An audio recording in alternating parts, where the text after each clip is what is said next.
What's going on YouTube? Trucking in Life here one more time, guys and gals and gals and gals. Yeah, if you do container work as an owner operator, you got to realize something. If you lease onto a carrier and you actually got to interchange boxes with other drivers that work for the same carrier, it's pretty much you on your own. Every man for himself. I had mentioned in a video before about I burned up some brakes in a small town.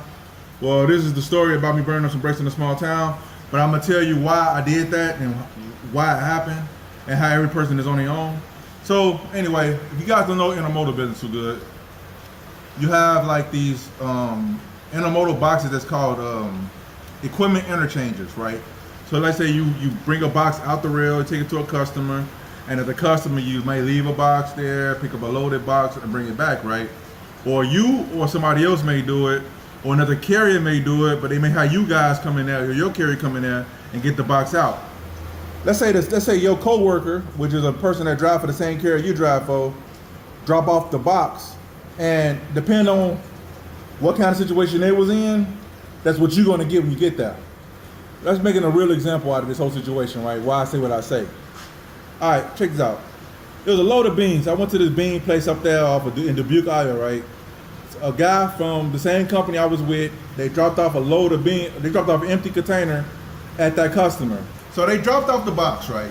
And when they dropped off the box had problems, which I didn't know until I got there, right?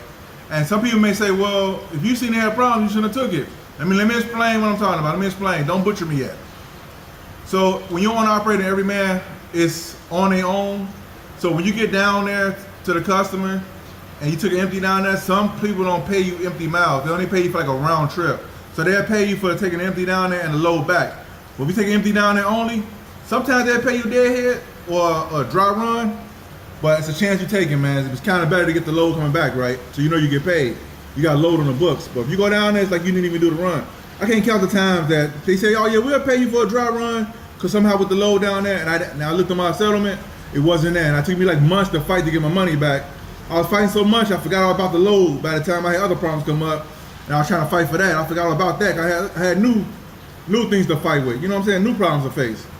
But anyway, I digress. So sometimes you might not get paid. So, and I knew the company I was with doing that, I wouldn't get paid. So I get down there. If somebody didn't want to go, anybody know running up 20 out of Illinois running to Iowa, it's like many mountains over there, man. You don't want to go through there with slinging a load of beans, man. But anyway, this day I had to because, man, it was the best way that I was on the time restraint, man. I had to get back. So anyway, I get down to the customer, and sure enough, it's on some 1020s. If you guys don't know what 1020s are, 1020s are them tires that they look like they ready to off-road with them, but them things are blowing you in a minute, especially when it's hot. They tube tires. Nobody like them, man, especially running like more than 200 miles with them things. Be honest with you, 100 miles of heat, man, you hope you make the trip, man. Anyway, I digress. So anyway, I get there. Sure enough, the guy before me dropped the box off, and the tires had some stuff. It had some stuff missing off the tires, man. I ain't gonna say on here what it was, but let's just say the tires wasn't looking too good, right? And I had a choice to make. Now I'm down there. I done drove 3.5 hours, 4 hours to get down there, depending on what traffic is that day or whatever. I get down there and I got the empty. My empty is decent, the one I'm dropping off, but the one I'm picking up, the load I'm picking up ain't so good.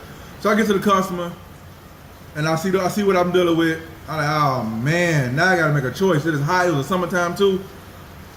I was like, you know what? Hey man, I know if I don't do this, I'll waste a half a day. I wasted fuel and time, I'm not gonna get paid for it, right? Because I know me trying to get paid off a load I don't bring it back, saying it's a dry run because the box was messed up. I know I'm gonna have to fight for it, man. That's good, I'm taking my chances. This is a while ago, so hopefully the statute of limitation on that too. But anyway, so I grabbed the load right now. My mind is on the tire. Now, these 1020s, is like, it was hot outside, like 80, 90 degrees outside. So I get it, I get in the wind, right? And I go up Route 20 because I had a time restraint, so I had to get back at a certain time.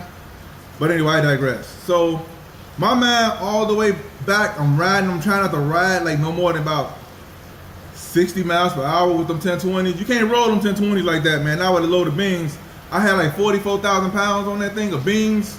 Man, you can't roll like you want to. You cannot. If you do, you could be sitting on the side of the road with some blown 1020s. So anyway, So I'm babysitting the tires all the way down, right? My mind is on the tires, because I know the tires have some issues, right? Why I get about a good hour and a half into the trip, some little small town, man, up 20. Why do I see a bunch of black smoke in the back of the mirror? I'm like, man, I lost the tire, right? I lost it, man. And I was already halfway like into the trip. So I was like, either it's all or nothing right now. So I pull over. It's a small town. I'm smoking it up. I'm smoking up the whole little town. And I'm thinking it's the tire. So I get out and I look back and I'm kind of blocking up the street because, like I said, it's a two lane. So I kind of like go to the shoulder as much as I could, even though it wasn't a shoulder. So I'm blocking half the road and half the shoulder. And I had to get out, try to run on the passenger side, and run down the back and see where the smoke was coming from. I thought it was the freaking the tire. I get back there, it's the freaking brakes. The brakes start smoking. Because somehow happened with it locked up. The brakes locked up on it, man. They wasn't locked up, but it was like, they wasn't releasing, they were sticking. So by me going up and down them hills, them little small hills coming out of Dubuque on 20, those who know, you know, I don't like that route, man. But I had to do that route that day. With a load of beans, I hate that route with a load of beans. I hate that route with a heavy load. I hate that route, period. But anyway, I had to do it that day. So all that braking, the brakes started sticking. So by the time I got on kind of flatland a little bit, and I was going through a small town and hit the brakes, they was already sticking. And by the time it started sticking, it started smoking, right? So I'm up under there, I'm like, dang, man. Now I'm up under there trying to adjust the brakes, right? I'm trying to adjust them, they hot. I mean, these boys is like hot. They almost like, they turning colors, you know what I'm saying? If you know, you know, right? So all you hear is it like bubbling, like it's like somebody frying something in a skillet, right? That's how hot them brakes were. And I'm up under there, it's like 90 degrees outside, 89 degrees outside. I'm up there next to all that heat. I'm trying to, because the last thing I want to do was, for that, it was so hot, they started melting. And it was going to seize to the drum. That's the last thing I want, right? So I'm up there trying to get it, whatever. Now, one person may ask me, well, why'd you do it? Well, long story less long is that if I want to pull that load, I want to got paid.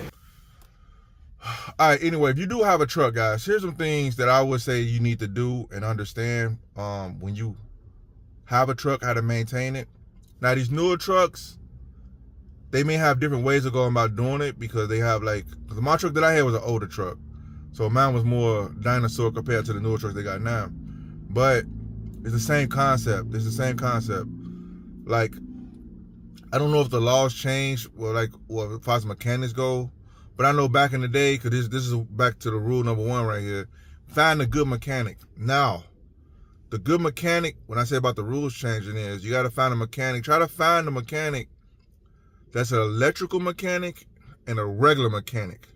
Because all mechanics are not electrical mechanics. That's the part I don't know if the rules change or not. Because you got some mechanics, they not good with electricals. If you go to a mechanic that don't know nothing about that, your truck can't get fixed by them. Or your truck will be sitting around because they're trying to outsource the work to somebody else to figure out an electrical mechanic come over there and fix it. Real quick, I was in this shop right quick, and I always go to the shop all the time. I had 3 shops. I had 3 shops I went to regularly. Then I had 2 extra ones that were just random. I go to them. If all else fails, I would go to them. They was not on the top of the priority list. But this one particular shop I went to was a regular one. I went in there enough, and I would see the same truck in there all the time. I'm like, I asked the guy, say, man, this y'all truck or something? It's always here every time I come in, and it's over a period of months. They're like, no, it ain't our truck, it's a customer truck. I said, what's wrong with it, man? If you don't mind me asking, why is it still sitting here? It's been here a while. He was like, man, it got electrical problems. We're trying to figure out the electrical problems with it. He said, we got one electrical mechanic, but he always on roll call, so by the time he get back, he can get to the truck. Ain't nobody else in here electrical mechanic. I know when I had my mechanics, this is how I picked them. I had part changers. That's a person that you could just give them a piece and, hey, you take this piece and change that piece to this piece. They could do that. But them trying to diagnose or them trying to figure out, if it's some computer or some diagnostic involved, they can't do it. But if it's a drag link or something or a spring hanger, they could do that. Brake chamber, they could do that. They part changers. This is what they do. You want to have one of them on your deck too. At least two part changers. Now, this could be a shop or it could be a mechanic guy. I had like a roster, guys. I had like 3 shops I went to regularly. I had like 2 road guys I dealt with, and I had like a tow truck relationship I built. Because you got to build this stuff over time. Because if I break down on this side of town, and I'm by a mechanic that's on this side of town that I deal with, I'm gonna go to him versus my mechanic on the other side of town that I deal with too. So when I was running local, real quick, and I'm gonna get back to the things you need to do. When I was running local, what I did was I found out in different areas I go to a lot, whether it's suburbs or city. I would ask questions about where's the good mechanics that are around here, and I'll call or ask them. So if worst case scenario, if I break down anywhere in that vicinity, I'm gonna call them, because trying to get your guy to come from way over there to over here, they'll come sometimes, but it'll cost you a lot, and also be more time wasting, time consuming. There's been times I done broke down by a shop that was by that side of town where I was at, and I just left the truck there, and I just Ubered home and came back and get the truck, because I dealt with that mechanic. You know what I'm saying? But anyway, that's a little side nugget for those who want to know how to survive in this game. You got to build relationships with these good shops. So have at least 1 to 2 part changes you go to. Nothing major, just have them switch out a leaf spring or do some brakes or something like that. That's all they're good at. They're good at changing parts. Don't send them in there for no freaking engine work or no diagnosis. You gonna come out with a messed up truck. And they gonna look at scratching your head like, I thought it was good. I bet we was. But anyway, I digress. And have a real good shop that you deal with. They do all work, engine work. They really got good work. And also too, this brings to another point. You want to find shops that's really good but have a fast turnaround time. Because sometimes the shops is real good, they so backed up that it's hard to get in there. And when you do get in there, your truck will be sitting in the yard until they're able to get to it. Maybe sitting there a week, maybe sitting there 2 weeks, because the shop is so good. And they got everybody go to them, so that they got a line. That's why I would recommend have 2 good shops. I had 2 to 3 at all times. Even when I was running regional, I built up some good shops along the route.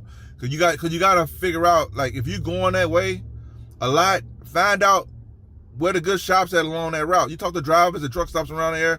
Hey man, what's a good shop around in this area, man? Do you come to this area a lot? Like, oh yeah, man, so and so truck repairs down the street. They about 2 miles down the road from here. They pretty good.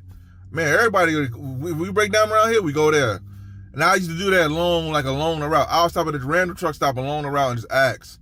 I go to the truck stop for some fuel or something. While I'm there, I see other guys, like them grain haulers. Them guys usually local around the area where they at. So I ask them, hey man, what's a good shop around here, man? Sometimes they got shops you can go to. Sometimes they got shops they can refer you to. That's what I used to do. So there's some things that you could do, how to maintain your truck without going broke, and also how to secure you a good team. You're gonna need a good team if you got a truck. If you don't have a good team, you're gonna be screwed, big time in the worst way. You're gonna end up going on Billy Bob shops where they got 2 first names. Billy Bob, that's their first and last name, but it's 2 first names. They go, you coming out? I don't know what's going on with my truck. I don't know what's going on with it. You're like, you don't know what's going on with it, huh? You don't know? Hey, Sally Sue, we got one. Today's video is going to be about knowing the difference between a dead-end job versus an actual career in trucking. I think I did a video something similar to this. I was probably running around crazy style, so probably the message of the video probably got lost in a shuffle somewhere. But here's the difference, like, especially for new guys, man. Actually, for people who driving, period. I don't think some people know the difference, man. They leave a good position to go somewhere else because of instant gratification. And I thought this video would be kind of helpful for somebody who just trying to like figure it out, who trying to know the difference. Well, real quick, it ain't gonna take long to figure this out. One way to know if it's a dead-end job is if it's like a 1099. That's a telltale sign. Now, all dead-end jobs is not bad. Now, if you make the money you make it from a dead-end job or a 1099 job work for you, take the money and invest it, it could be good. But long-term, I don't think it's too good for somebody who looking to be in this for the long haul. Cause that's just one way to kind of tell if it's a dead-end job, if it's like 1099.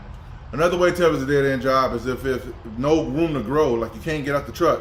Like you got some companies where you work for them, some drivers, that's all you ever gonna be as a driver. You may drive for 5-10 years, you might realize, you know what, man, I don't want to drive no more, but I want to stay in transportation. That company don't have that opportunity for you. You as a driver, sometimes they ain't got no office for you to go to. It's just whatever. And this is like on the company driver side, guys. This ain't even got nothing to do with being on op right here. When you're an operator, you're on a whole different plateau. This is for company drivers who are doing this business, and you don't know the difference between a career and a dead-end job. You don't know the difference between them two. You'll mess around and jump around, bouncing all crazy stuff. Especially if you get into this business, you don't know the difference. You might leave a really good company and go with a company that seems like it's better up front. But when you look at it, after you be there for a while, you realize I might have made a bad move. You know what I'm saying? And the reason I'm shooting these videos like this, guys, I talk to a lot. I talk to so many guys. You guys only know how many people I talk to that's in trucking and that's not in trucking. They truly don't understand like how to really get a grasp on what they want to get out of trucking. They truly don't understand how to like figure out what to do, like where to go. So the reason I say that, because there be some guys that be in really good positions, man. I mean, like really, I'm gonna say it for the video. I know guys that's making 6 figures as a company driver, right?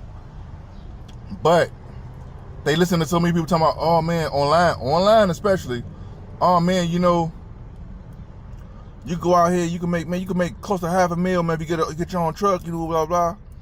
These guys gonna get tricked out their 6-figure position, man. Now, if they want to do that, that's fine. You know, so if you want to take a chance and you're making an educated move because you know all the possible options that may happen because if you make that move, that's cool. But a lot of these guys, they don't know how good they got it, and they listen to some other guys tell them something that they think is probably gonna work better for them. It might be working for the other people that's doing it, but it might not work for you the same way. So you gotta look at it from all angles if you could, and you gotta make the best decision that works for you, because if you don't, you're gonna screw yourself, man, and you're gonna get tricked out your position, and you're gonna wish you would have stayed where you was at or doing what you was doing. When I first got my truck, before I go into any details about how I got my truck, this is not a promotion video about getting a truck. I'm just letting you know my thoughts or my feelings at the time when I got the truck. And I'm just gonna come out and say it, I was terrified. I was so terrified that I used to have nightmares of the truck. I used to park my truck like right across the street from my house, because I'm gonna get to it in 1 minute in the point of the video about why I was terrified. When I got the truck, I didn't know I had to have a parking spot for it. I didn't even think about that. When I went to pick the truck up, I was on my way back home, I realized, man, why don't I park this thing? You know what I'm saying? 'Cause I know I lived in a residential area, so like, I ain't think this far ahead, man. So anyway, I ended up parking my truck across the street till I figured some stuff out, till I found a parking spot, you know what I'm saying? So once I found a parking spot, things got a little bit better as far as my anxiety, you know what I'm saying? Cause you're worried about people seeing what you do every day. You leave out the house, they see you get in that truck. So I had like a parking lot across the street from where I lived, and my truck was the only one in there. So every day, all the neighbors see me go out and get in that thing and drive off into the middle of nowhere and come back. So anyway, I didn't like that feeling, guys. So what I did was, I eventually had to find a parking spot to pay. I had to pay for parking, you know what I'm saying? But anyway, the moral of the story is, I was terrified when I got my truck. I didn't know what I was in for. All I knew was I had to do something better than what I was doing at the time. When I left the company driver position to do that, I had to leave because I didn't have the glory job like everybody else that have a really good career and they kind of throw it in the air, become an owner operator. I didn't have that story. I had the story of, man, I can't believe truck drivers don't make as much money as I thought they did. Maybe if I get my own truck, I'll be my own boss. I'll drive a sleeper because I ain't feel like, you know, it was all bucket list stuff, right? But anyway, so I ended up with the truck. Now imagine I ended up doing rails and truck and owner operator at the same time. They came in tandem. They came together. I never did rails before, and I never owned a truck before, so I was double scared.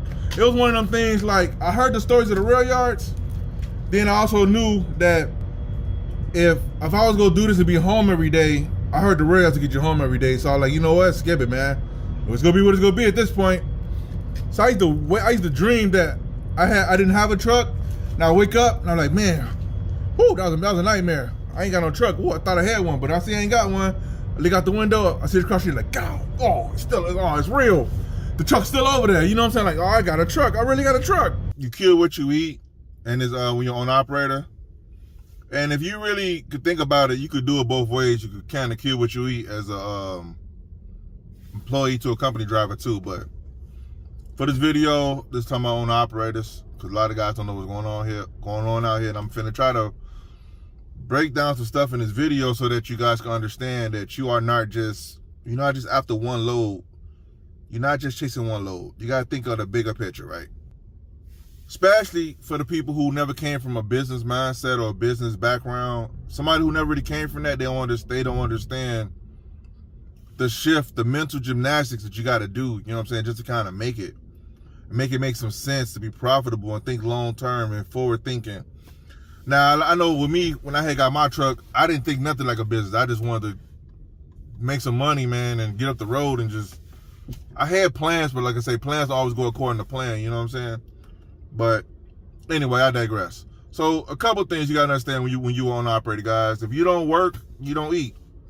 That's literally, if you're a one-man show and you sick or something happened, you're not able to work, do you think you're getting paid? Answer is no. I mean, one time, real quick, and I'm gonna get back to the point of the video. I mean, one time, I had bad back problems. Something happened, my back got hurt. I was hurt. And I was like, it was a Sunday, and I had to work Monday. And I had work for Monday. I was barely walking. You know what I had to do? And some people call me crazy for this, but I ain't gonna lie. I be called crazy. I wasn't trying to fall behind. I went to work. I wobbled to work. It literally took me 2 or 3 times as long just to get in and out the truck. I was struggling. But I'm gonna tell you like this. I knew in my mind that if I took off work and had no money saved for that day off, I'm gonna miss out on this, and I'm gonna start falling behind. I did that for a month straight. I was wobbling in for a month straight. And then when I wasn't at work, I was like seeing chiropractors and acupuncturists and all that stuff. I was trying to do all type of stuff to get right so I can get back to work and work regular.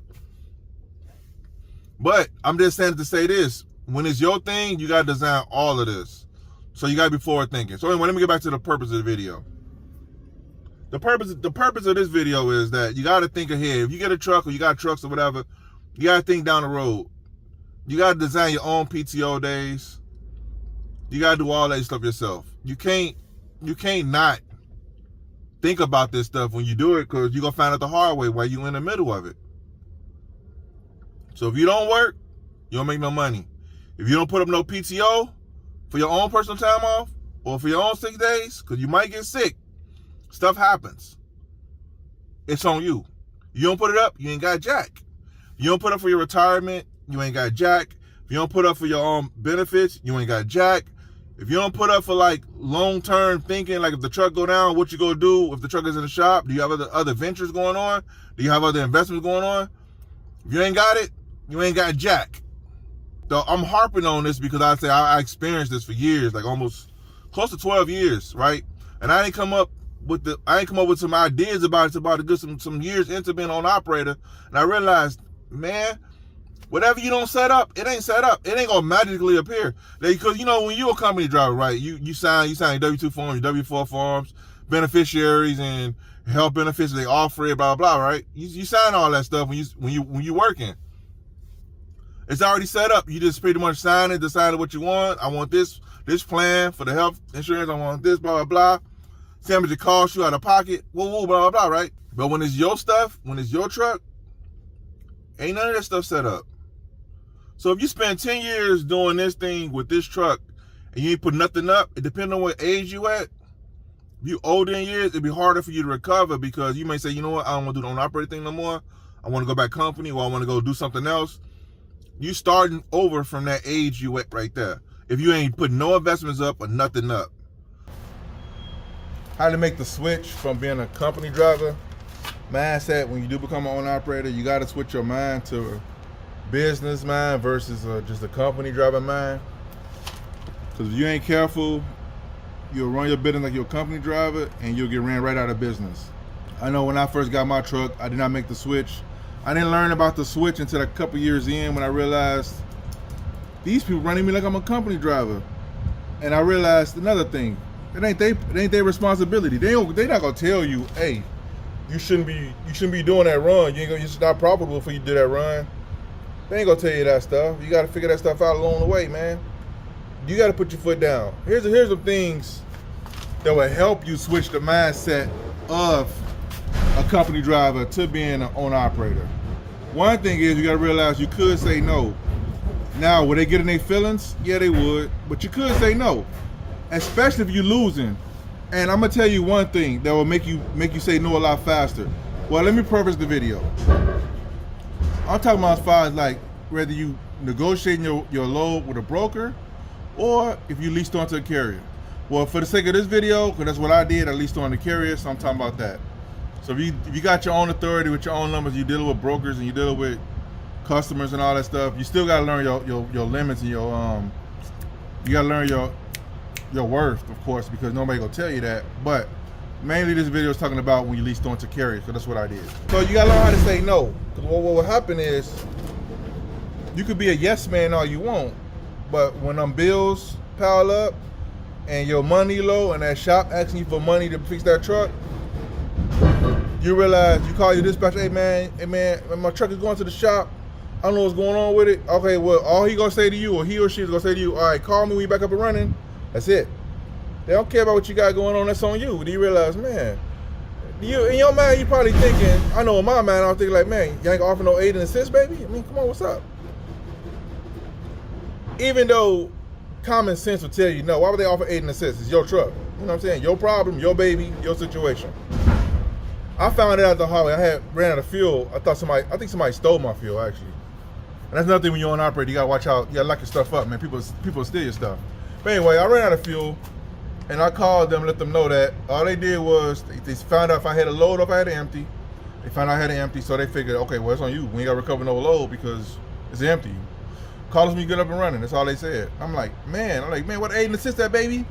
Y'all got a tow truck or something y'all deal with? No, it's on you. You better figure it out. And I was like, wow. I'm on my own, but I'm not on my own.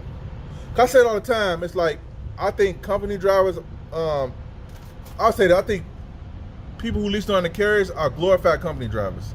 That's what I think. I mean, from my experience, it's still a ceiling. They still pocket watching all that stuff, right? But anyway, I digress.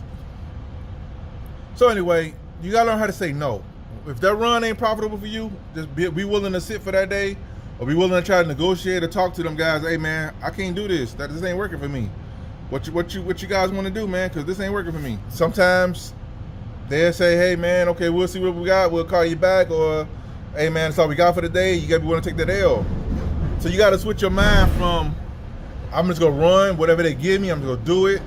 To I gotta crunch my numbers. I gotta make sure it's profitable. How heavy is the load? How far is it going? What it pay? What they equal out per mile? Minus the expenses of the truck. You gotta do all that stuff as an owner operator. You can't just run because somebody said, here's a load, go with it.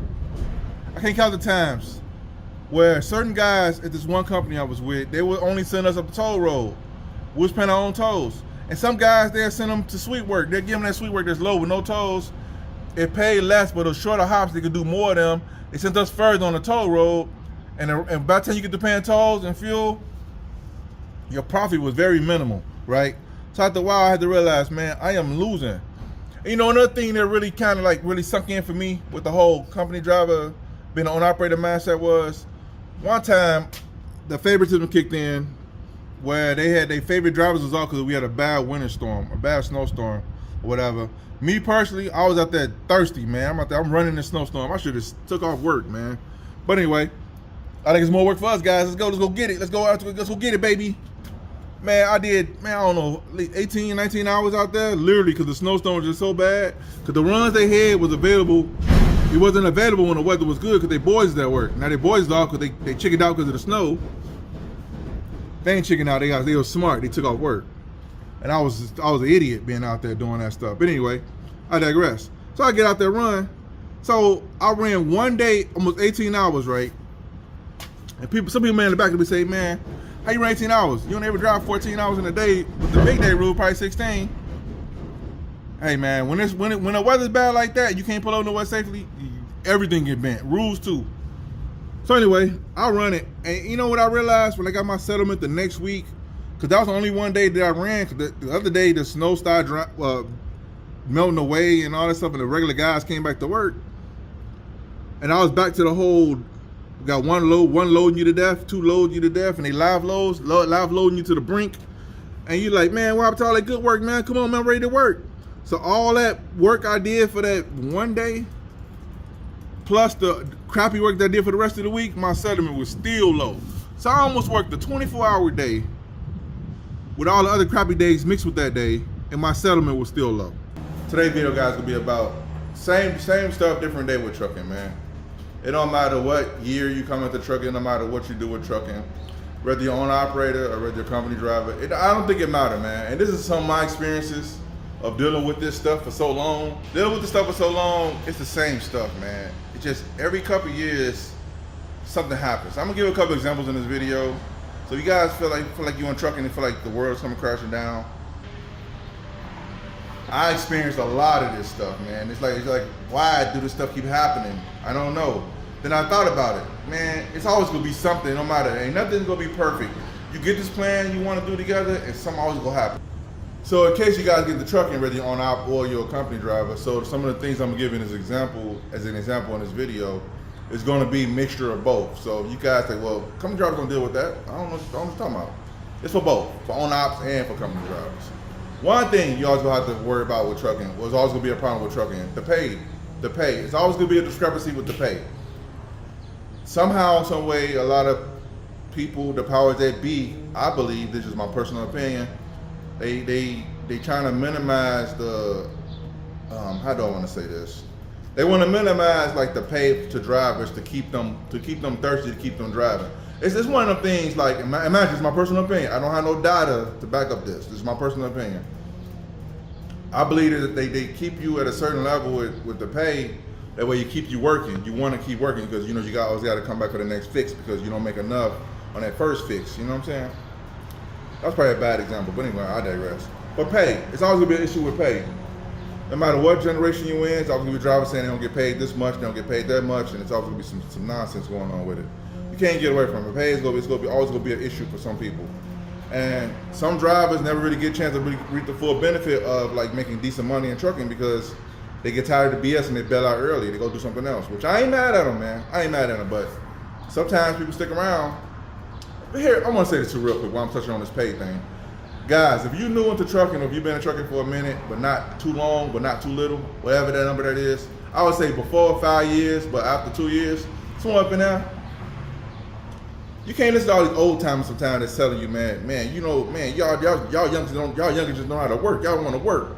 Man, when he got into the business over 40 years ago, the pay was decent, and you know, he probably set at a certain scale, so his pay ain't looking crazy. But you, by being a new guy or a new woman into it, your pay looking real crazy because they figured out by the time they got around to your time of coming on board with the company, they realized they could save a lot of money per year by cutting you down a couple bucks. You know what I'm saying? The old time he been there too long, a lot of them guys been there too long, so they came up with their money. Them old guys have quit or they retired because they at that point anyway, you know. But anyway, I digress. So take everything with a grain of salt. Even from old timers that's been in the game for a while. I'm just saying. Another thing you always gonna deal with the fuel prices. The fuel prices are always gonna be a problem with trucking, man. I don't care if it was 99 cents a gallon, then went up to $3 a gallon, went up to $7 a gallon. It's always gonna be a problem. Especially if you're on the owner operator side, it's always gonna be a problem with the fuel to cut it to your bottom lines. Always. I don't care what's going on. This stuff gets so crazy that I had the dispatcher tell me one time, hey, the work is slow today because there's some forest fires in the south. I'm like, forest fires in the south? What they got to do with me? I'm up north. What are you talking about? Oh, well, the loads coming up here, they was on the train. They went to some forest fires. Bro. I'm like, so you telling me ain't no work? That's what you telling me, ain't no work. He's like, yeah, man, you know, once they get the mess sorted out, you know, we'll probably get some loads back, you know, recover some loads and blah, blah. I'm like, okay. Anyway, along the lines, always some stuff with this game, right? Real quick, here's a personal story, guys, real quick on this. You know, I'm forgetting some stuff, guys, who've been out here more than 10 years, you guys know. Put it in the comments. I ain't gonna put everything in this video because I don't want to make this video too long. But I remember I was with this one company. This is along the lines of owner operator thing, right? So I was doing, these are real numbers. I was with one company, I was doing about a good $1,500 a week, $1,600 a week, right? As an owner operator. I was grossing that. So I was thinking, I was on the verge of, I'm finna get out of here. I can't keep doing this, man. I can't keep doing this, I'm out of here. So I had a buddy who was with another company. He's like, hey man, we eating good over here, man. We eating good, right? We eating real good. I said, what y'all doing a week? I said, what y'all doing a week? He said, man, we doing about 3,800 to 4,500 a week, man. You know, you gotta do 20s and 40s, man. But you know, we eating good over here. I was like 20s and 40s, I really don't want to deal with them. But if I stay where I'm at right now, I'm sinking. So I might as well, if I'm gonna go down fighting, I might as well go down swinging hard, right? I skip it, I'm gonna go with the 20s and 40s. I want to see that 38 or 4,500 at the field per week, baby. I want to see that, because right now your boy ain't seeing that, right? So I get over there. I go over there, start working. A month in, they have a meeting. Hey, we get a new terminal manager, and you know, I know you guys are like used to making good money, but there's gonna be some changes going on with the contracts, right? I said, here we go. 1 month in, guys. As soon as I get over there, 1 month. My boy was over there for 3 years. I get over there 1 month in, the changes all of a sudden start happening. They got a new manager. This dude cut us down from making $3,800 a week to like $1,900, $1,700 a week. Anyway, guys, today's video is going to be about what I think, this is my personal opinion, about what a lot of owner-operators don't take in consideration before they do it. You have to, these are things I'm going to name on this video. If you want to be an owner-operator, if you are an owner-operator, you got to start thinking about this stuff, because if you don't, it's going to come back and bite you in your butt if you're not careful. One thing I would say that I believe that owner-operators need to start thinking about is the fact that when you start that business, because it is a business, I know a lot of people don't even consider it that way because it seems like a madhouse at times. That's on you. Everything is on you. You got to think of it like this. If you work for a company, right? Let's say you work for this company, they got a 401k, they got benefits, they got all this stuff in place, right? So that's their place of business for the most part. Unless you're 1099, then that's a whole other story. But anyway, I digress. But let's say you work for them, they got all this stuff in place. So you just work, they take your taxes out, your Social Security out. That goes toward this fund where when you retire, when you get through working, you got money put up for that stuff, right? Well, when it's your stuff, the average owner-operator, I ain't gonna say all of them, the average owner-operator don't even think how much money they can make right now, at the moment. They're not thinking about like 10 years from now. Now I'm gonna break down some things in this video. Hopefully, this will get some clarity, so if you guys wanna do it, you won't do it ignorantly, you'll know what you're getting yourself into. So like if you're in your 20s, yeah, you become an owner-operator, yeah, one thing is you think you got time on your side. But I'm gonna say this: time go very fast if you're not careful. So in your 20s, you kind of got a little more time to play with if you're granted to live a longer life than to somebody who's in 40s has been an owner-operator. Now the urgency is different. When you're 20, if you're smart, at the age of 20, before 30, you would think ahead, like I'm telling you right now, thinking ahead, and you would try to place yourself in a situation where when you become 40. Or 50, you already straight because you have to build your own future, literally. Now, if you're in your 40s, you gotta be more aggressive. And you gotta really be aggressive, and you gotta be calculated. And you gotta consider, is this something you wanna do at this point in your life? Because you got to be more aggressive, you got to work harder, you got to really put forth a really certain effort to create the future, because you are in your future. Because if the average person live only 70 years, half of that's 35. So if you're 40, you passed the half of your mark, half a lifetime mark. So now you realize the other half of your life, it goes quick. So you might be 60 something before you know it. That's when people usually retire, 67, 70. So you only got 20 some more odd years versus somebody who's in their 20s, they got at least what, 40 or 50 years if they live that long, you know? So the sense of urgency is different. So here's the thing. If you're an owner-operator and you want to become an owner-operator and you feel like, okay, I want to build my life the way I want it to look in the future, you got to start thinking like that now. You can't just think about the next load. If you think about the next load, what's going to happen is you're going to have one load, thinking about the next load, thinking about the next load, thinking about the next load, and it never stops. Before you know it, 10 years pass, you all thinking about the next load, not thinking about the future. Like what you got to turn a profit? What you going to do with that money you get to invest in benefits or invest in your retirement, or invest in something that in case you can't work tomorrow or the next 5 years, what you gonna do? Because you're it. And if you don't build that, if you don't build none of that stuff, you ain't gonna have none of that stuff. Like here's what some people do. They ain't gonna tell you this, but some people do this. Some people have spouses, and the spouse may work a job where they have benefits on their job. Let's say they married. Then what they do is they had a coverage of the marriage, the benefits of it. They'll put them as a rider on a beneficial policy of their job. So it's the owner-operator. He ain't got no insurance on his own, but his wife or her husband have insurance for them. So they covered technically. They covered partially. Do you know a lot of guys out here, they don't have that? They on their own. They don't even think about that. So you gotta. That's why I say it's a lot of stuff to this game. I don't think people understand. When you go work a job, they set the stuff up automatically, the 401k and all that stuff. So you ain't really thinking about it. But when it's your stuff, you got to make sure you can be conscious of it, because if you don't, you go mess around, be hustling. 10, 15 years, look up, you ain't paid to no Social Security, you ain't paid to nothing. And you ain't got nothing. You ain't put up to no short-term disability, long-term disability, you ain't got nothing. So you have to think about that. When you get a truck, it's not about the truck, man. Even if you use that truck to get to your next move, you got to think about all of this stuff, because if you don't, time is going to pass. If you live in check to check with a truck, you are going out the world backwards, because eventually one mishap or one problem go wrong, you set back. And don't be in your late 40s or your 50s or your 60s trying to do that. You don't have a lot of time in front of you than you do as much as you got behind you. So if you don't do it right, you will have problems. Anyway, today's video, guys, is gonna be about the time where this driver got real petty with me.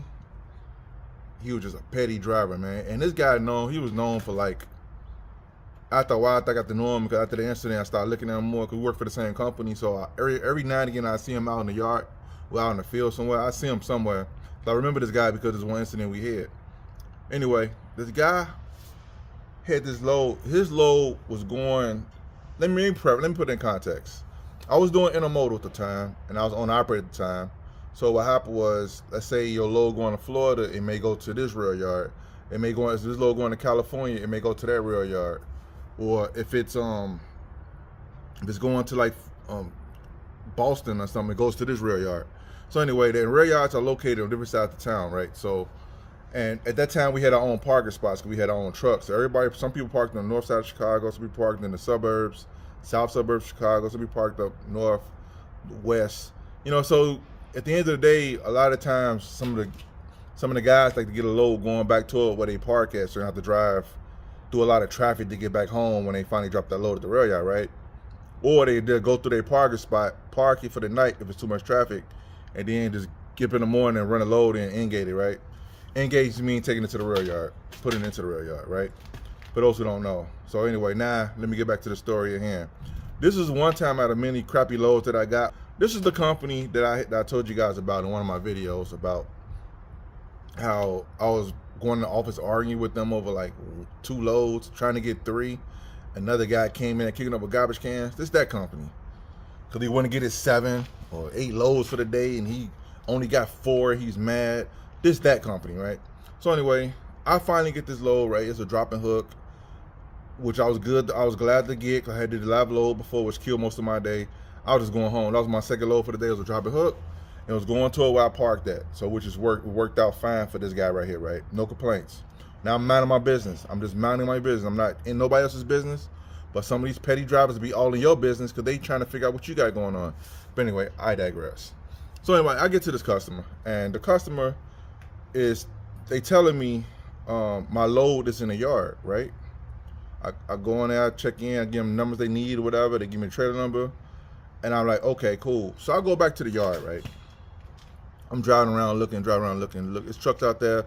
It's all type of trucks out there. It's containers out there. Other people work for the same company I work for out there. We all out there just driving around. Some hooked to their trailers, some looking like me. And the yard was real big, so you gotta like take a nice little minute and go slow and really look to the yard. So I went slow and I looked, and I was like, I don't see this load. I'm gonna go back in the office, right? Sometimes other guys accidentally take the loads out, or sometimes guys just they already shipped it out, but they forgot to change it in the system, and the load ain't even there. So I go back in the office and say, hey man, y'all sure this load is out here? Because I don't see the load. They're like, yeah, no, the load is out there. We see it in the computer. It ain't outgate past security, so it's in the yard somewhere, right? So I said, okay, cool. I go back out there. I'm driving around. This time I'm driving super slow, because I want to go back in the office, man. I'm like, let me get my stuff and go, because at the end of the day, you want to get your load, beat that traffic and get to the ramp and get home, right? Because imagine, you don't get paid by the hour, you get paid by the move. Well, I was getting paid by the move, so all that time I'm wasting at the customer ain't really helping me out no time, you know what I'm saying? So anyway, I go out there. I run the yard again. Don't see the box, man. I don't see the box. I go in the office the third time. I'm like, hey, man, I don't think that box out there, man. They're like, well, hold on one second. Let me check something else. Wait right here. They go in the back, he go get some other guy, whatever. They're like, no, that load is here. It ain't gone. Cause I guess they had like a checklist they had to go through to make sure the load before it left out. I said, okay. They said, go look again, man. It's out here. I said, all right, man.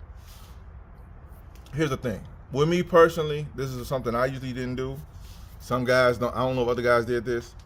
If I'm driving through the yard and I see trucks hooked up to trailers already, I'm not finna look at that trailer. If you hooked up to that trailer, more than likely, that's your trailer, right? But I'm gonna say, hey, man, you hooked up to my trailer, man? I ain't doing all that. I'm just gonna look. You hooked to a trailer, I ain't looking at that trailer. So now this time around, I had to look at who was backed up on the what, because I didn't see it no other places. I looked twice and I didn't see it. So it had to be, if it's in his yard, it had to be, I'm checking every box. I don't care if you hooked up to it or not, I'm looking at it now because they said it's here and I don't see it. So I'm driving through, and why do I see the box, right? But it's a guy hooked up to it, right? I said, oh, that's why I missed it before, man. This guy hooked up to it. Maybe he don't know he got the wrong box. So anyway, the guy, he look at me, I look at him, and I'm like, before I talk to the guy, like, maybe let me confirm this number. Because, guys be real picky, man, when you go, it's real sensitive, man, when people trying to get their box and you interrupted what they got going on. So I'm like, let me confirm this number. I'm looking at my number again, looking up there, looking. I said, yeah, this is me, man. So maybe this guy don't know he got the wrong box. But they probably gave both of us the load on accident. One of the two. Because that happens too. They double dispatch the same load. Y'all come for the same stuff. So anyway, that's my number. Okay, so cool. I'll go up to the guy talking to him. Hey, man, hey, they gave you this trailer right here? Like this, they gave you this one too? And his English was broken. All he kept saying was, my trailer, my load. That's all he kept saying, my trailer, my load. I'm like, hey. So now I went back to my truck. I got some paper. Like if you can't speak English good, what makes you can read it good, right? Well, numbers is universal, right? So I wrote the numbers down. And I was like, hey, I pointed to the number, like, this is me. Is this you? You're like, my trailer, my load, my trailer, my load. That's all he kept saying, right? I'm like, man, did they give you this trailer, man? Now at this point I'm getting irritated because I don't know what's going on right now. I don't know if he ain't understanding me. If he understanding me, playing like he don't understand me. I don't know what's going on. I'm like, anyway, I gotta go, man. What we doing here, man? You're like, my trailer, my load, right? I'm like, I said, okay. So I go back to the truck for a minute. I said, hey, man, maybe I got the wrong number. I hit my dispatcher up again. Say, hey, you sure you gave me this number? This is my number right here? This is the number I'm probably getting for this trailer. You sure? They're like, yeah, we sure. I like, cool. I like, cool. And I didn't want to let them know what was going on right here because it wasn't a situation yet. So anyway, I go back to the guy. I say, hey, you. This is my truck, man. This is my trailer. This is my number, man. Give me my trailer, man. You got to go. He was like, my trailer, my load, right? So, now mind you, I'm standing like at the door of the tractor. He's in there looking down at me from inside the tractor. I'm in a compromising position, right? I'm not thinking like that. I'm thinking like it's just a clearly misunderstanding between me and this guy about maybe English is barrier or whatever. He kept saying my trailer, my load. I'm like, bro, they gave me the trailer, man. It's like, you get out of here, man. You got to go. So he's like, my trailer, my load. So then it started escalating. That's when it started getting all crazy style. Like, I'm sitting on the side of the truck, like, man, you got to go, man. At this point, like, your truck, out of here. He was like, no, my trailer, my load. So anyway, before I go any further, look, this is what happened, right? I ain't found this out till later on. This guy, what happens is when you do that business so long, you get to know the customers. And the customers, sometimes they ain't supposed to tell you what other loads is going, but with the same carrier, they ain't supposed to tell you that. You give them a pickup number, they give you what the numbers say. But when you get familiar with these customers sometimes, they tell you, oh, well, we got loads going here, we got loads going there, we got loads going on here. Your company, call them and see which one you want to get. Because that's when you get familiar with the customers, you know what I'm saying? They ain't supposed to do that technically, but they do sometimes. So anyway, this guy, his load was going somewhere else that wasn't toward his yard, but the load I had was going toward his yard. So he gonna say, well, give me that load. I'm gonna hook up to it till they switch to the dispatch switch me. But what happens is I got that too soon before the dispatcher able to switch it. Because we had multiple dispatchers. All he gonna do is pull it off me and give it to him and switch my load with his. But I pulled in too soon. He was hooked up to it ready to go, but he didn't get the dispatch switch yet, so he was stuck. That's why he was mad, that I called him. So anyway, fast forward now. I say, hey man, this is my trailer, man. This is my load, man. You wasting my time, man. You gotta get out of here, man. You gotta go. He was like, my trailer, my load. So he put the truck in gear, with the brake still set, and start rocking the trailer crazy style, rocking the truck crazy style, like rah, my trailer, my load, rocking crazy. I'm like, hey man, what's up, man, dude, bro, man, I had to catch myself, guys. I ain't lying. I had to catch myself. I'm like, man, this ain't gonna end up good for neither one of us. I ain't finna fight up no work. This is not no street activity. This is legit, whatever this is. And this dude is being a really a poopy panty right now over a freaking load that ain't even his. So see, you know what? Skip this, man. I ain't finna fight with you, man. I'm like, man, you go get out of here. That's what you finna do. You go get out of here. He looking at me like, I'm like, all right, wait right here. I'll be back. I went in the truck. I had to calm down. Like, you know what? No, don't do what you're thinking. Call dispatch, right? Let them know what's going on, man. Let them deal with it. So I get home with the big bird, right? I'm like, hey, man, it's a guy here, man, that won't unhands my load, man. I'm like, this dude saying it's his load, his trailer, whatever. I'm like, man, did y'all give it to both of us or y'all only give it to me? He said, let me check. I said, no, it's on you. He said, no, what that dude doing? He said, man, what? He said, what's his truck number? I gave him truck number. So I guess they spoke the same language or something because somebody called him spoke the language. So I'm sitting there, I just backed away because I knew if I was any closer, man, that dude went to talking crazy, man. I knew it was going to be something more than what it had to be. So I stayed back in my truck. I just bagged back, man. I just had to get away from the scene because I was on 100. I ain't gonna lie. Now I was like, man, I'm not finna go through this with none of these pettiness or these petty drivers, man. Dude. So anyway, all I seen was him dropping the trailer and just pulling away. This video right here is gonna be some dark sides to being a truck driver, man. Like, I don't think people understand the magnitude of how what being a truck driver does to yourself individually and your family. And I'm gonna touch on a real big part I think people overlook when it comes to like being a truck driver. If you want to be married or if you want to be in relationships and dabbling in our relationships or whatever, these are things you might want to consider before you do it as a truck driver. So you pick wisely, pretty much. Let's go to number one is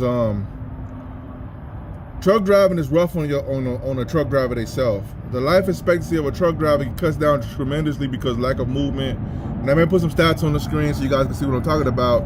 So when you got a drive out there, we get treated like crap at times. Our life expectancy is chopped down more and more the longer you drive. And it increases with different things you do. Like you work overnight shift, it increases dramatically. If you work long haul, it increases dramatically. It's a lot of factors that factors into that, guys, that truck drivers sacrifice every day to make sure people got food on their shelves and toilet tissue and TVs and stuff. But we get harassed by DOT, we get stopped at way stations, putting the grips on you, and all type of stuff happen to us. Customers talk crazy to us, dispatchers talk crazy to us, company treats like crap, companies don't even want to pay us correctly. We gotta deal with all that stuff. I don't think a lot of people understand the stuff that truck drivers gotta deal with. I know it has its flaws. I know this industry, guys, has its, you know, different sides to it. I just say for the sake of the video, because I don't want to. Anyway, truck has different sides to it, right? But I don't think a lot of people understand that. If you're a man or woman out here driving, I commend you, man, because it's rough, man. This is a rough industry. It's very time demanding. And all your time is not accounted for. So let's say you do like 14 hours a day. That don't mean you're getting paid for the whole 14 hours a day you out there.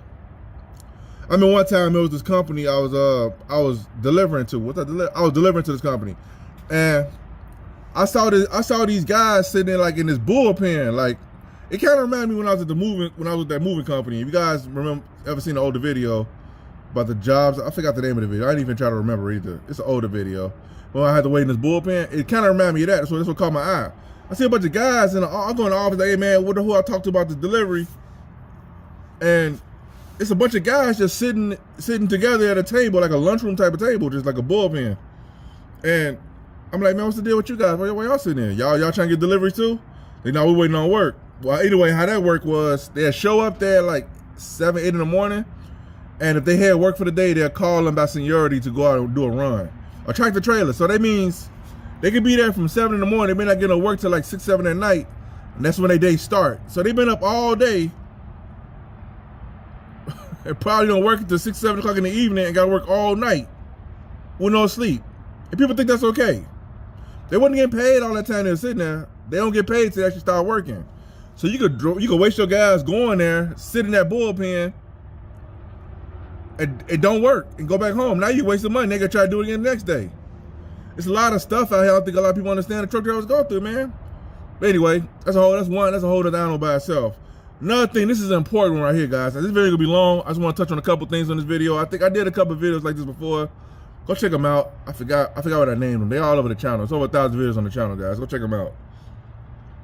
But anyway, the spouse. If truck drivers, I'm talking to you guys now, man, and everybody else on that side, y'all can listen to this too. If you pick the wrong spouse, all that work you doing, all that stuff, that sacrifices you making, all the life expectancy being dropped down tremendously, all that is gonna be for nothing, because you're gonna be spinning your wheels and wasting your time because you got the wrong spouse. If that spouse don't have an understanding of what kind of career you in and what you gotta sacrifice and do and be understanding, you gonna be fighting at work all hours and all the extra nonsense that come along with work stuff, and then you gotta go home and deal with the womps. Man, look, I believe, me personally, I believe that's one. If you want to date or get married, I believe that's one of the most important things. A truck driver, you gotta pick wisely, man. If you pick that wrong spouse, whether you're a man or woman, you pick the wrong spouse, they will ruin you financially. They will do a lot of sabotage you. You be out there working. I like sharing stories. Here we go. There was this one guy I knew particularly. He had a spouse. His wife was kind of selfish, man. Like the way he's telling me, she was kind of selfish. And the reason I say that, 'cause I'm gonna give an example of this. They had a joint account. So what happened was, when the truck was taking all the money, because the truck sometimes will take your money. The truck would sometimes, if you're on the operator, it will take your last dime to get it up and running to make some more money again. That will happen. It happens sometimes. But the spouse got to understand that. Is it hard? Yes, it's hard. I ain't saying it's easy, because it's hard. Your spouse is like, hey man, the kids need this, I need this, we need this. And you're like, well, the truck got it all right now. We got to wait till I get paid again. Once I get it back up and running, I make some more money. I'm gonna hit you back with that. You know what I'm saying? So anyway, they had a joint account. So she got tired of it. So what she did was, when the money hit the account, whatever money was, direct deposit, she would spend it on everything she needed first and leave whatever's left for him. And so when the truck needed to be fixed, he had the money to get it fixed. He had to borrow money to get the truck fixed. That sound messed up, man. Just me saying it sound messed up. But I'm just saying, like, the spouse you pick, man, it's going to make or break you. Even if you're a company driver, if you're working all day, every day, countless hours between commute plus your time at work, if you're local, if you're regional, if you whatever, and every month you got to start over because your spouse spending all the money you're making, or you come home and they nagging your neck off because they don't care about what you got going on. All they care about is, I feel like this, so you finna hear it too. Let's paint a picture of this right quick. You work 14 hours in one day, let alone commute time. So let's say 16 hour there, hour back. So 16 hours in one day, right? All you want to do is come home, shower, just get a bite to eat, relax, probably kick your feet up, man. Take like 10 minutes to yourself, get your mind right, and then spend time with the family and kids if you got some, whatever, the spouse or whatever, woo, blah, blah, blah, right? As soon as you walk in the door, you ain't took your coat off. I don't understand this. Womp and starts at the door. Like when you walk to the door, you see the lips coming out the door, like, yeah, he's home, blah, blah, blah, blah, blah, blah, blah. And as you know, you're like, man, we can want to turn around, go back in the car and just sit in the car for some peace. If you're a truck driver, you're gonna have to pay ignorant tax. If you don't know what that is, I'm gonna explain some things in this video that I think all truck drivers go through this phase. And for the record, let me put this out here, guys. Those who've been following me for a while, you guys already know what my channel is about. You already know that I try to help drivers out, whether you're owner operator or a company driver. My purpose is to make sure that I put information out that I believe is helpful. I don't believe in putting out just random any and everything type of stuff, you know. In case you guys is new and you guys don't watch the older videos that when I explain this stuff, I just get on and start talking, assuming that the people have seen my videos before, but sometimes y'all haven't seen them. I just want to put that out there, guys, for you guys to know. So if I'm saying something on the video, believe me, I won't waste my time if I don't think it'll help nobody out. Hope you guys don't trip over the same headaches I tripped over. Hope you guys have a better idea of what you're getting yourself into. Hope you guys be more prosperous in your career than I was in the beginning of mine, bumping my head all of years. All right, so here's the thing. Ignorant tax is whether you're owner op or whether you're a company driver. Or if you do containers, same thing. It don't matter what flatbed, tankers, oversized, it don't matter. You go pay ignorant tax. Ignorant tax is you don't know what you should have known before you known it. Otherwise, you wouldn't have paid it because you would have knew better. In layman's terms, you get got because you don't know no better. But one form of indirect tax is that you have to make sure that you understand like all the pay. Like, let's say, for example, I like giving examples so you guys can understand what I'm talking about, man. I'm not just saying some stuff here. Look here, let's say you do a run, right? Let's say you start with this company, you don't know all the policies, you don't know all the procedures, you don't know how they stuff go, you don't know what you're supposed to put on the pay sheet or the trip sheet, you don't know what numbers you need, what numbers you don't need. Cause a lot of times they don't tell you none of this stuff. You just run. You see your settlements, your pay stubs, you realize, hey man, I worked all these hours, I did this, why I'm not getting paid for it? Well, you pay ignorant tax because you didn't know you're supposed to put this number on that pay sheet to show that you did this run. Because this is how this may look. You may run a run, your terminal manager may not even know you ran a run, your dispatcher know you ran a run, but your dispatcher may not put it in because you got so much other stuff you're dealing with, he or she, and so you're supposed to put it on your trip sheet so when the payroll get it, the manager's supposed to approve the time, approve what you did, or the dispatcher supposed to approve what you did, approve it, and by the time your payroll get it, payroll's a whole different department, probably in a different state somewhere, they get the message email, they don't know you ran that run, so they put in what they see. They don't see nothing on there about you running this run. So you pretty much ran for free until you fight for your money. That's ignorant tax. You paid the toll of not knowing you're supposed to put your number on some sheets. Cause don't get me wrong, some companies they do this on purpose. They don't tell you on purpose. But some companies they just so out of control, they don't do it on purpose. It's just the way you get in, they throw you to the wolves and you gotta figure it out along the way. When I get with a new company, I ask them, hey man, couple questions. How to pay work here, and is anything I need to know about how to get paid for all our moves?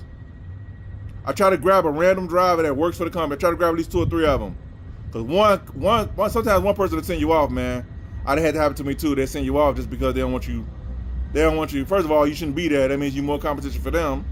And you may probably take a food out their mouth. That's the way some of them think. But anyway, I digress. But anyway, ignorant tax. You pay ignorant taxes on like the pay, for example. That's just one aspect. You pay ignorant tax on not knowing what the policies of a company. Let's say you work for a company that's a W-2. They got a policy procedures book. Well, in their policy procedures book, it tells you how to take certain days off, how to call off if you go call off, or if you got to be put in sick or something. It tells you that stuff. A lot of times we don't read that stuff. We just get in and start working. And then we were like, oh man, some stuff come up in life, as it always do, because life be lifing. And then you're like, man, I need to do this. And then your dispatcher, somebody say, hey man, you can't do that. You're like, why not? Because you can't do that. It's against our policy. You're like, okay, that's messed up. Then you read down the line later on in life, you read through the policy book. Let me look at this policy, man, see what's going on here. And you realize you're supposed to do that. Your dispatcher lied to you. Guess what you paid? Ignorant tax by not reading the policy and procedures book. You know what I'm talking about? Anyway, guys, this right video was sparked by a comment that I got. Realizations that most owner-operators deal with, and aspiring owner-operators, you guys need to know this, because if you don't know this, I said, like I did in one video, have a plan, you'll get tricked out your positions, you know what I'm saying? So the whole thing is, like, a lot of owner-operators, guys, is one breakdown away from being out of business. And the only reason they're not out of business yet is because a couple reasons. One reason is they probably get the next check, or they probably get a good week and is able to carry them along just a little bit longer before they finally go down, you know what I'm saying? So they like, let's just, how that will look is like, if I'm in a hole like $2,000 and I have a week where I make about $4,000 for that week, I'm out the hole for the $2,000 and I'm still plus $2,000. Hopefully if nothing take it, like the truck don't take it, nothing like that, right? So that's how most owner operators live. They live check to check. Not most, I would say a lot of them live check to check. They like one major breakdown away from being out of business. For example, if this guy I knew, right? I used to run this way all the time, going like out of state, right? So you know when you go the same route, a lot of times every day you see the same most of the same trucks on the route. So we all seen each other trucks. We all just started speaking to each other after a while, you know, tuning each other to deuce or whatever. Cause you see each other every day pretty much, different times of the day, but you see each other either going or coming. So anyway, there's one guy, I used to see him all the time going the same way I was going. Then one day on my way back, I saw his truck broke down on the side of the expressway, right? I said, man, dang, he went down. So, you see the truck, you like, and I look for him, I see the triangles in the back. I said, dang, he went down. Something going on over there, right? But I'm on the opposite side going. So anyway, next day come, I go back out that same way. I see his truck still sitting on the side of the road. This is the next day. So I go down, go out of town. I come back, his truck's still sitting there. The weekend came and went. That Monday, I go down. His truck's still sitting on the side of the road. Guys, when I finally called up to the guy, because, eventually, I think like a week later, he got it off the side of the road. What he was doing was, every day he was trying to go out there. He would drive, because it was like about a good hour and a half, 2 hours from the city. He said he was driving out from the city, going out there to, mess with it, trying to get to work. And if he didn't, he'd just come back to the city. And then he'd go back out there the next day. He found out he needed another part. He was fixing it himself pretty much. Because he didn't have the money to, really get it towed. He had no money to, get it fixed by a mechanic. So he's working on it himself. Him and his, I think his brother or something he said. So pretty much, he ain't had the money to get it towed. So he had to, let it sit on the side of the road while he fixed it on the side of the road for that almost a week. And he started back rolling. But as I'm saying, some guys, one tire away from being out of business. Once they blow a tire, they out of there. You know what I'm saying? You can't even get off the side of the road. You can't get a tire. And I think a lot of people don't understand the realization of that. The fact that a lot of guys is just really checking it, man. Checking it. And here's another thing I'm gonna touch on too. And this is another reason I think a lot of owner operators can't give it up, even they know they on the verge of being out of there. I mean, out of business pretty much.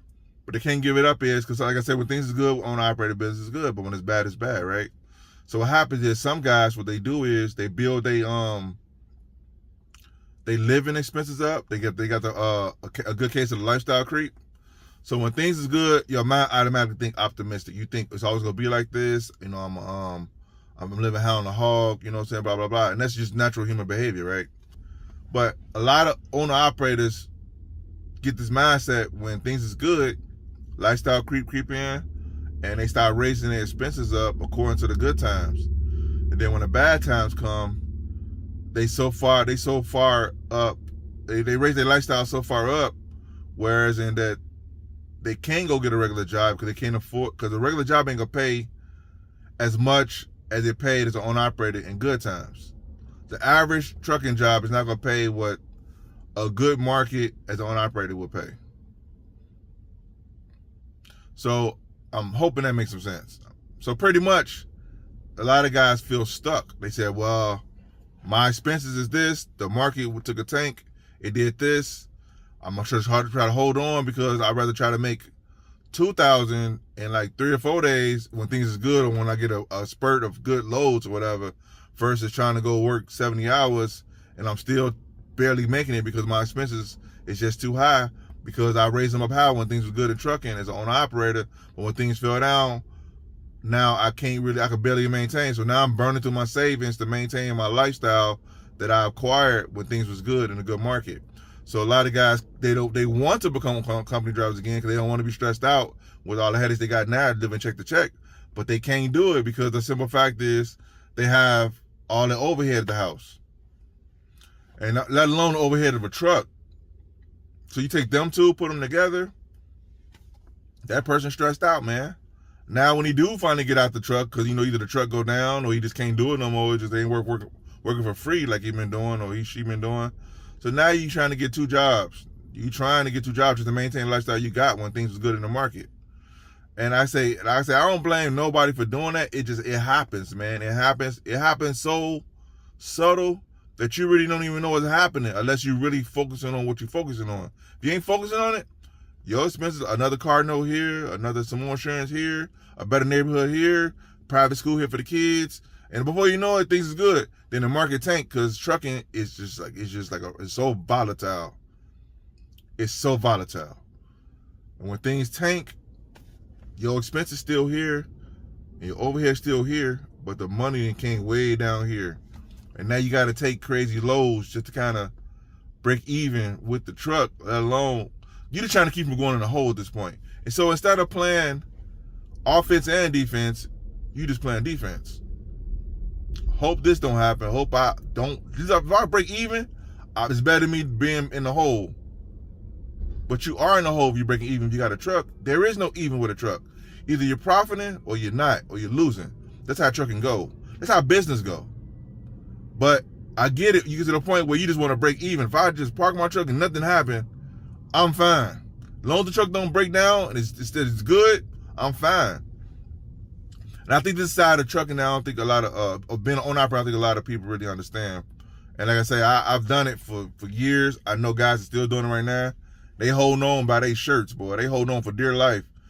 And some of them, like, they want to get out of it, but like I just mentioned, their expenses so high when things are good, they can't get out of it. They feel stuck. They feel like they stuck. So, lot of owner operators, not all, but a lot of them are one breakdown from being out of business. They don't tell you that though. They'll get online and show you. They'll get online and show you. Oh man, I made $15,000, man. I made $22,000, man. You know, man. I should have been at this, man. You know, I started this box truck business, man. You know, we started our one truck like 1 month. You know, by month 3, we got 20 trucks. You know, and we pulling loads for everybody. You know, we're making a lot of money. Well, I got this semi, man. You know, the semi. You know, I should have been did it, man. You know, I never drove a truck before in my life, man. I come out of another trade. You know, I come over here and I'm finna start driving, man. And I don't want to go through the company driver route, man, because I'm a boss, man. You know, I just make sure I get my own truck. And they say this stuff online and people be eating it up, man. And like I said in one video, people get tricked out of their 6-figure positions, man. Some people actually making 6 figures doing as a company driver, and they get tricked out because they figure they could do more, which is nothing wrong with wanting to do more. I want to make that clear. They feel like they could do more because people saying, oh, you could do more because I'm doing more, man. Look what you ain't doing nothing compared to what I got going on. Some of these people be lying. Lying. And I mean lying with a straight face. And you get out there and you like realize, man, this is crazy. Like I told you, sometimes you be like in a position where your money is like, I say it like this. I will say it just like this. There is some company drivers that's making just as much, if not more, than owner operators. I'll leave it on that note. So anyway, hi YouTube. Hope this video is helpful. Give you a little understanding of what's going on here. I'll see you guys in the next video. Peace.